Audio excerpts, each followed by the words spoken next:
My very first job in college was as a pickup driver. I would drive to people's houses and pick up a check for charity. It was for a company that would call people at home, give them the charity pitch, convince them to donate some kind of money, $50, $100, and then write a check. And because they didn't believe the people would send the check, they sent a driver to pick it up. This was before the internet, so they couldn't pay online. And so what I would do is I would go to the office. I would get the address of the very first check that I would pick up for my shift. I would go back to my truck. I had a pickup truck. I would look in my Thomas guide for the address of the house of the check. Then I would find the address where I was. Then I would flip through the pages to try to find out how to go from point A to point B. Then I would drive there and pick up the check. Then I would have to drive around and find a payphone and then call the office and find out where the next address was. Then I'd have to look up that address in my Thomas guidebook and then figure out how to get to that house, and on and on. And one Friday night, after I picked up my last check, I wasn't paying attention to where I was because I was excited. My friends from the dorm were waiting for me to come back so we could go to a frat party, our first ever frat party, all kinds of alcohol and sex and drugs and all kinds of other fun stuff. And so I wasn't paying attention, and before long, I got all turned around because I was in San Diego. I'd never been there before, so I wasn't familiar with the street names. And I was way out in the boonies where you drive for a long time on a street without seeing a street sign. And I started to run out of gas, and I started to freak out because I didn't want to run out of gas in the middle of nowhere. Nobody really knows what happened to Amelia Earhart. She was going to be the first woman to fly around the world in a small plane. And if you're going to fly around the world in a small plane, you need to stop periodically and refuel. And if you're flying across the ocean in a small plane, you need to stop at a teeny tiny island in the middle of the ocean to refuel, which means you need to have exact certainty of where you are and when you will get there. This was before GPS. So all you have is a map, a compass so you know which direction you're going in, a stopwatch so you know how fast you're going, and your speed to calculate where you are. So if you run out of gas and you look down and there's no island there, you're in big trouble. And this is probably what happened to Amelia Earhart, but nobody really knows. She just, poof, vanished. Once I went on a backpacking trip with a friend of mine. It was in the Sierras, and if you ever go to the Sierras, the way to backpack in the Sierras is you drive up to the trailhead, then you hike over this huge pass into the mountain range, hike around in the mountain range, and then come back out. But within the mountain range, there was this valley we wanted to go to. 9 Lakes Basin, I think it was called. 9 very kind of medium-sized lakes that allegedly had fantastic trout fishing. But the only 2 ways to get to this basin was, one, hike over a pass that didn't have a trail, that was very steep and treacherous, or hike all the way around to the inside from the other side. And that would have taken 5 or 6 hours. So we were halfway up this pass, this treacherous pass, and my friend was way far ahead of me.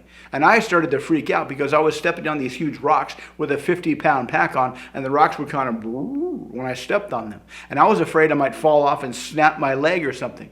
So I screamed up, "Hey, I'm going around." And he said, "Okay." And I got back down to the trail, and I was relieved, but the more I walked on the trail, the more I realized we might have a problem because we didn't have any plan on where to meet in this ginormous valley. So I started to stress out. I thought maybe I made the wrong decision. And I was running out of water. So I looked on my map. I found a lake with a stream running into it. I walked around till I found the stream, and I saw it up ahead, so I threw my pack off, ran up to the stream, filled up my canteen, drank some water, started to recollect myself. But then, when I went to get my pack, I couldn't remember where I put it, and I started to panic again. I was in the middle of nowhere. No cell phone, no GPS, no backpack with my food, my sleeping bag, and my tent, and my stove. I started to panic. I had lunch a couple of days ago with a friend of mine that I hadn't seen in a while. And I asked him how it was going. He said it's going pretty good, but he's having problems hiring people. He hires people from high school and from college, and he said the quality of the 5-year question has been decreasing significantly in the last couple of years. And I said, what the heck's the 5-year question? And he said, I asked candidates, where do you see yourself in 5 years? And he said the quality of their answer determines whether or not he hires them or not. if they have a 5-year plan, if they're confident in their 5-year plan, and if they can defend their 5-year plan, if he asks a few follow-up questions, that tells him 3 things. 1, they are ambitious. 2, they are proactive. And 3, they have good communication skills. And he said these 3 traits are what he wants to see in a potential employee. But the problem is a lot of people lately, particularly young people, aren't proactive. They don't have any ambition, and they can't communicate their way out of a paper bag, which is very tragic, he says, because in the next coming years, AI is going to take over a lot of jobs.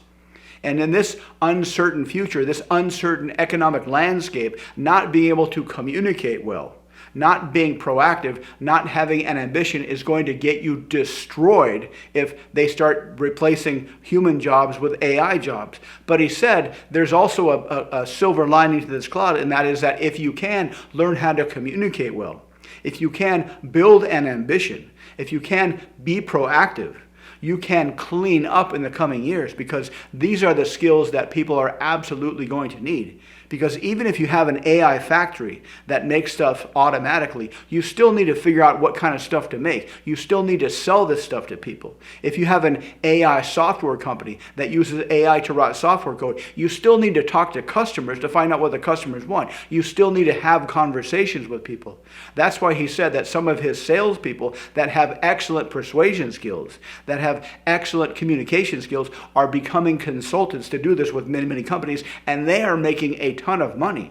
Because for some people that are lost and don't know where they are and are waiting for people to tell them what to do, they are going to get destroyed in the coming AI apocalypse. But for those few people out there that know how to communicate well, that know how to become persuasive, that know how to give a good public speech and present ideas to people in a human-to-human context, are going to clean up. Because not only do most people not have ambition and are not proactive, but they've been spending their entire lives online, which means they don't have any experience talking to people face to face. So if you can develop face-to-face communication skills, if you can develop face-to-face persuasion skills, if you can develop decent public speaking skills or even persuasive public speaking skills, you can absolutely clean up and make bank in the coming AI apocalypse. If you'd like to learn more, check out the links below. Thanks for watching. Please like and subscribe, and I'll see you next time.